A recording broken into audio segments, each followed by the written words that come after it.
HPV nədir? Bu virusdur, qorxulu bir şeydir, yoxsa qorxmağa ehtiyac olmayan bir virusdur, xəstəlikdir? Ümumiyyətlə HPV nədir? HPV öncəliklə insan papilloma virusudur. Yəni bəli, həqiqətən bir virusdur.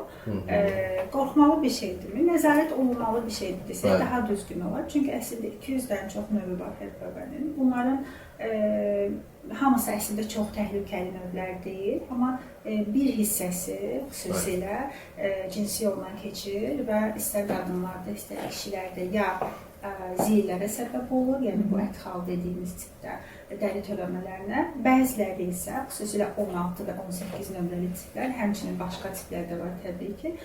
Bunlar isə hətta xərçəngə qədər səbəb olur, nəzarətsiz qaldıqda. Xüsusilə qadınlar üçün təhlükəlidir, çünki ən çox uşaqlıq boynu xərçənginə səbəb olur.